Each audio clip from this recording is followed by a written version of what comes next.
UC San Diego is committed to supporting our planet through cutting-edge collaborative research and propagation of equality, diversity, and inclusion. These are our core values that align with the work of our distinguished speaker today. From an early age, Madeleine K. Albright was steeped in all matters of state and diplomacy.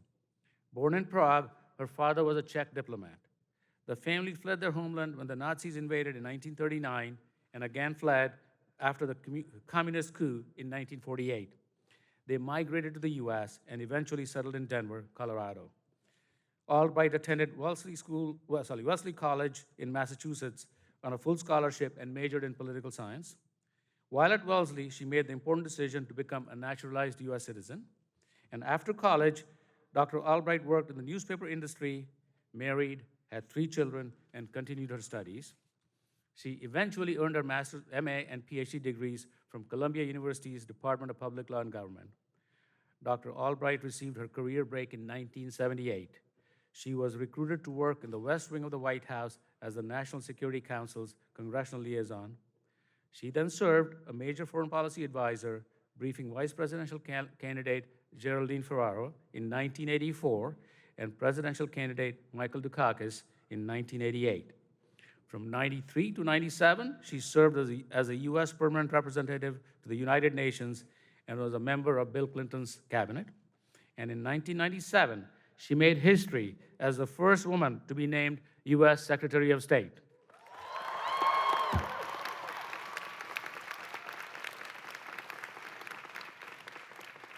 As the nation's highest diplomat, she reinforced America's alliances, advocated for democracy and human rights, and promoted American trade, business, labor, and environmental standards abroad. She helped bring peace to the Balkans and paved the way for progress in some of the most unstable corners of the world. Following her tenure as Secretary of State, Czech President spoke openly about Albright succeeding him as President of Czech Republic. Reportedly flattered, she denied ever seriously considering the possibility of running for office in her country of origin. In 2012, President Obama awarded her the Presidential Medal of Freedom, our nation's highest civilian honor, for her work as a tireless champion of democracy. So thank you. So today, Dr. Albright is a professor in the practice of diplomacy at Georgetown University School of Foreign Service. She chairs the National Democratic Institute for International Affairs and serves as president of the Truman Scholarship Foundation. In her spare time, she writes books, many books. She's the author of 6 New York Times bestsellers. And she recently concluded a 10-city U.S. tour to promote her latest book, Fascism: A Warning, which debuted last year as #1 in the New York Times bestseller list. So please welcome Dr. Albright.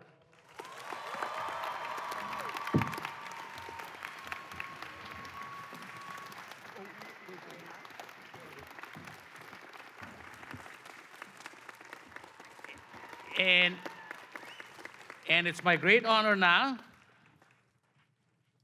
to give her the UC San Diego Medal, which is the highest honor given by this university in recognition of significant life accomplishments. First given in 1987, it's been given only 13 times till today. So, please.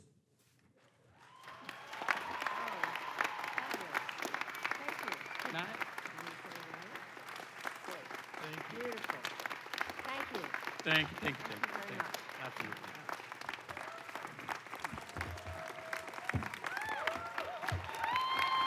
Thank you.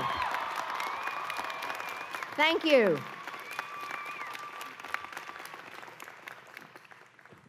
Chancellor Kozlai, UC Regents, distinguished faculty and trustees, honored guests, members of the class of 2019, good morning.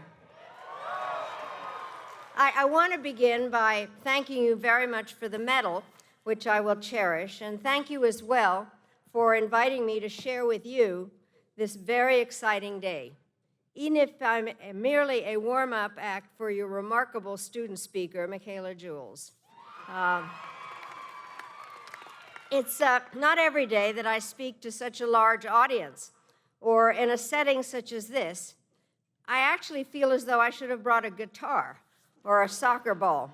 But as a professor and the mother of 3 college graduates, I have to confess that I love graduations.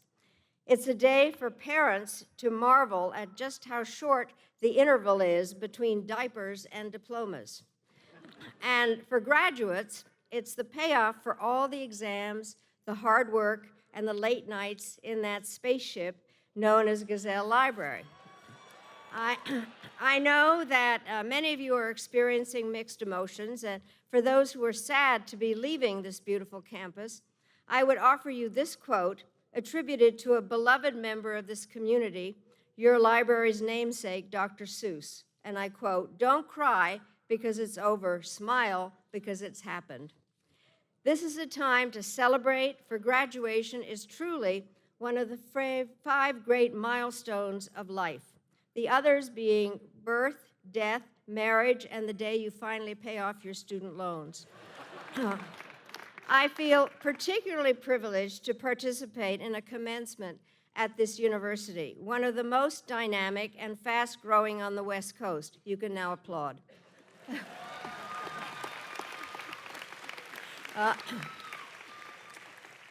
Driving as I did yesterday, you cannot miss the major transformation taking place. Clearly, UC San Diego is focused on the future, and this is reflected in the courses you offer, the students you attract, the exchanges you conduct, and the values of tolerance, mutual respect, and social mobility with which you are identified. You've been among our nation's leaders in equipping students with expertise in cutting-edge technology. You are justifiably proud of the fact that 4 in every 10 students is the first in their family to attend college, and you also have one of our country's finest international relations programs. This outward and upward orientation is vital because the class of 2019 will live global lives. You will compete in a global workplace, shop in a global marketplace, and travel further and more often than any prior generation. Of course, the world was a lot different when I was in college, which was about halfway between the invention of the iPad and the discovery of fire. Back then, I had one basic ambition, and this was to be accepted. As an immigrant, I didn't want to stand out. I wanted to fit in. Fortunately, in the 1950s, conformity was encouraged. I attended Wellesley at a time when we were all expected to become young ladies. When we enrolled, we each had to pose for what they called a posture picture to see whether we had, and I quote, an understanding of good body alignment and the ability to stand well. The thing is that we were not allowed to wear any clothing above the waist, and they actually graded the pictures, and if we flunked, they made us do exercises. We always wondered what happened to all those pictures. Until some years ago, they were discovered in a vault at Yale. While attending Wellesley, I learned much that I have since forgotten about European philosophers, classical authors, and dissected frogs. But I also learned a lot about myself, that I wanted to use the knowledge I had acquired for something more meaningful than just table conversation.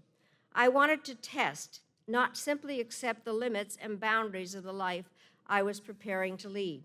And I wanted to give something back to this country that had given so much to me. I suspect the same is true for you and your experiences here at UC San Diego. You've learned a lot about the world outside of you, but you've learned a lot about what is inside you as well. And this is important because from this day forward, you will have to rely not on grades or guidance from professors to tell you how you're doing or where you stand. You will have to rely instead on an inner compass, and whether that compass is true will determine whether you become a drifter who's blown about by every breeze or a doer, determined to chart your own course and unafraid when necessary to set sail against the strongest wind. And as I look around this morning at the class of 2019, I have to tell you that I see that you are all doers. Which is good because in the years to come, there will be much for you to do, both here at home and overseas. At home, America's great challenge will be to retain a sense of community and common purpose. As today's graduates reflect, we are a diverse people. When I was little, my father was the Czechoslovak ambassador to Yugoslavia, and I was the little girl in the national costume that gave flowers at the airport. That's what I did for a living. So I grew up highly conscious of ethnic distinctions, and I learned the history of Czechoslovak nation that had maintained its cohesion despite 3 centuries of foreign domination. We're all proud of the distinctions that give us our separate identities and loyal to the groups to which we belong.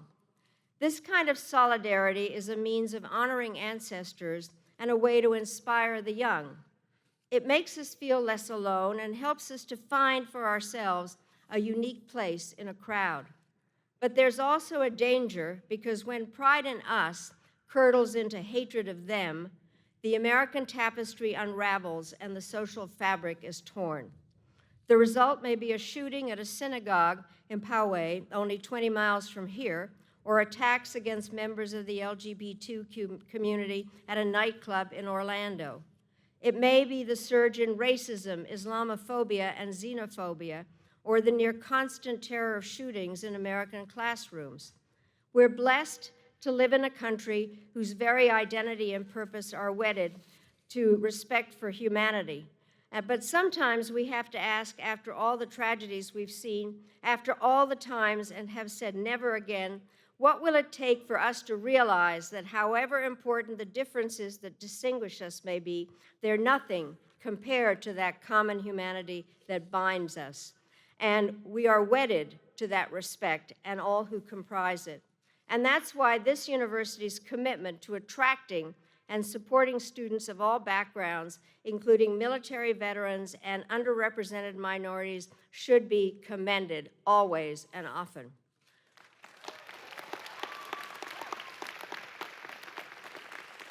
No matter our race or creed, we are all equal shareholders in the American dream. And living up to that principle and valuing fairly the contributions of each other is what UC San Diego's principles of community are all about. And it's the great test our nation must pass in the 21st century. Around the world, we will face other tests, the outcome of which is equally uncertain. 30 years ago this November, the Berlin Wall fell down. Americans celebrated, but we also knew that the world might become more rather than less dangerous as a result.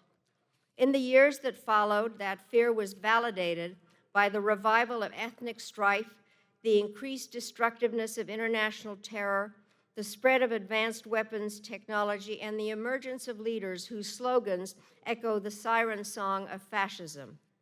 Meanwhile, the information revolution created a new linkage among events that is both instantaneous and global. And as a result, what happens anywhere now matters everywhere, often very soon. Still, there are many in Washington and around the country who think of our country as an island. They believe we are unaffected by events across the far side of the sea, and that we can build walls to keep problems at bay. They refuse to accept that America's interests are linked to the security and prosperities of neighbors, allies, and friends. And they do not understand that our global leadership carries with it both tangible benefits and enormous responsibilities.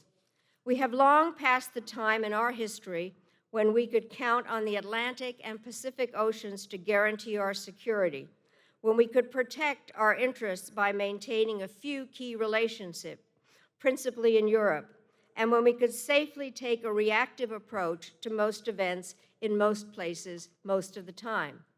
Our era demands a dynamic approach that recognizes the global nature of our interests, adapts to the emergence of powerful new players on the world stage, and recognizes the fact that we face a slew of challenges, from climate change to terrorism to migration, that cannot be addressed without cooperation among countries. While there are some communities across the country who may be able to ignore these realities, San Diego is not one of them. You are home to some of the largest military installations in the country, with thousands of sailors and Marines stationed here, many of them preparing to deploy on the missions across the Pacific. Your future depends on the expansion of commerce in fast-growing regions of the world, such as Asia, and yet that future is threatened by the prospect of economic and military conflict, whether in the South China Sea or the Strait of Hormuz. You're also only a dozen miles from our southern border, where there is a humanitarian crisis made far worse by the indifference of this administration to the desperate plight of migrants from Central America. On these challenges and others,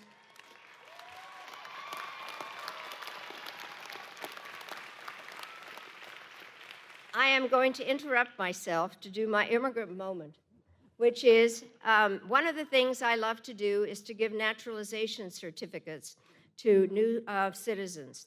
And the first time I did it was July 4th, 2000 at Monticello, Jefferson's home. Since I had his job, I thought I could do that. So I gave this man his naturalization certificate, and as he's walking away, he says, "Can you believe it? I'm a refugee, and I have just gotten my naturalization certificate from the Secretary of State." And so I went after him, and I said, "Can you believe that a refugee is Secretary of State? That is why we need to care."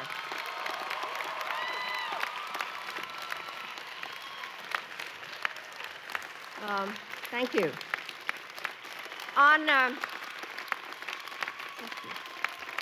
Thank you.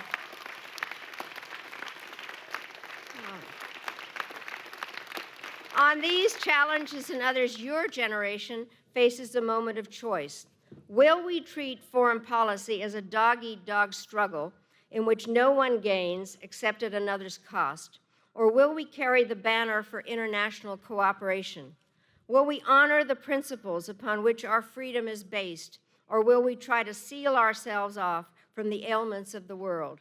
Here at UC San Diego, institutions such as the School of Global Policy and Strategy, with its emphasis on Asia and the Americas, are equipping you to be active participants in shaping a better world and building a true Pacific community.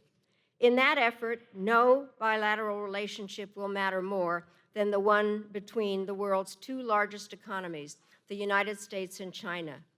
But as many of you prepare to enter or re-enter the workforce, our countries are in the midst of an active trade war and at the beginning of a much more significant technology standoff. There are also heightened tensions over a whole host of security and human rights issues.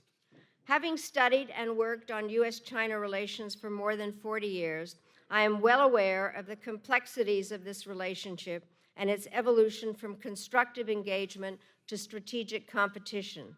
But I also believe that the benefits which the United States, China, and the world together have reaped our two countries' work to build this relationship for the past 40 years outweigh the challenges we face today in managing it. We have to make this relationship work, even if the nature of it continues to change. This doesn't mean that we will always agree, because we won't. It doesn't mean that we should retreat from basic principles or abandon cherished values, because we shouldn't. It does mean that we should try to build and act upon a positive vision for the United States in Asia. We should endeavor to reduce, manage, and stabilize areas of friction, and to identify as many possibilities for productive collaboration as we can. To that end, our leaders are more likely to act wisely if the American and Chinese people continue to learn about each other, communicate with each other, and study with one another. And that is why international education is so important.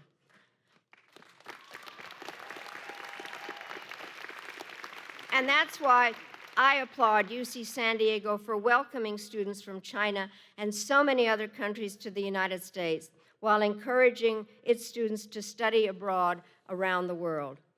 The writer H.G. Wells concluded years ago that history is a race between education and catastrophe.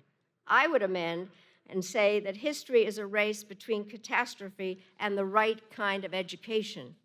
And in the arena of world affairs, the right kind of education is one that reminds us of the dangers of defining our interests too narrowly. Today, America has an interest in the stability and well-being of all Asia and Latin America and Africa and Europe, and that's why we sometimes get involved in places that are far away from our shores. When I was Secretary of State, we were criticized for that.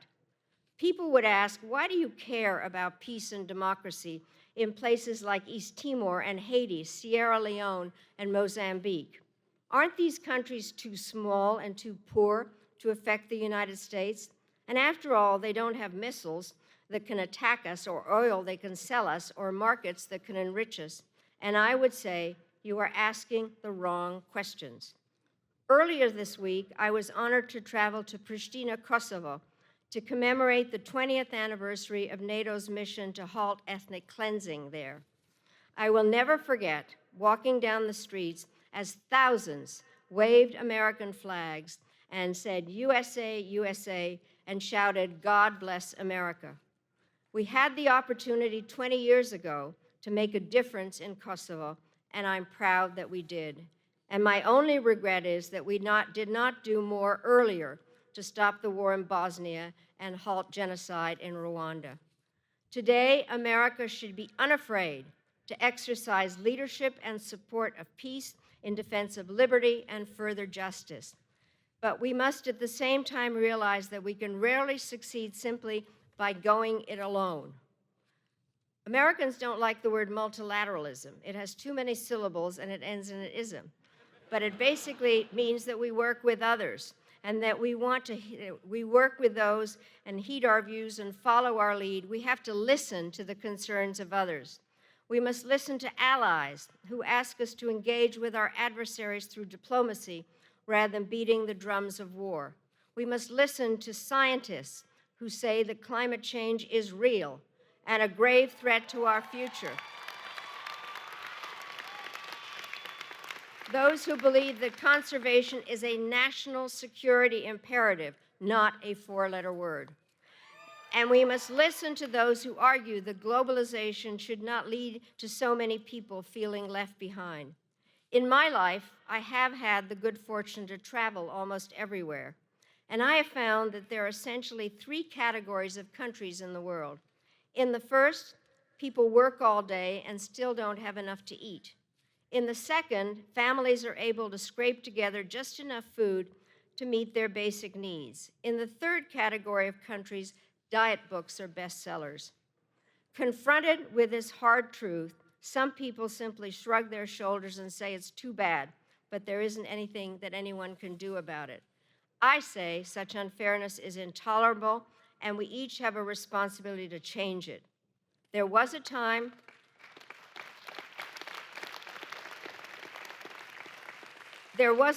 when we could say that we didn't know enough or didn't have the resources, but today there can be no doubt that if we only would so choose, we could produce enough food, build enough shelter, deliver enough medicine, and share enough knowledge to allow people everywhere to live better and more productive lives. To the class of 2019, let me say that I don't intend this morning to put the weight of the shoulders, all of it on your shoulders. That will always be your parents' job. But I do hope that each of you will use the knowledge gained here at this university to be more than a consumer of liberty, but also a defender and an enricher of it, employing your talents to heal, help, and teach. You don't have to travel halfway around to do that. You can and should start right in this community. And all you have benefited by the presence here in San Diego of so many people from so many different corners of the earth. I hope you will use that experience to be doers, not drifters, and that you will choose to live life boldly with largeness of spirit and generosity of heart. It is said that all work that is worth doing is done in faith. This morning, at this ceremony of celebration and anticipation, I hope you will each embrace the faith that every challenge surmounted by your energy, every problem solved by your wisdom, every soul awakened by your passion, and every barrier to justice brought down by your determination will ennoble your own lives, inspire others, and explode outward the boundaries of what is achievable on this earth. So to the class of 2019, I say again, congratulations, and thank you so much for making me a part of your family. Congratulations to all of you.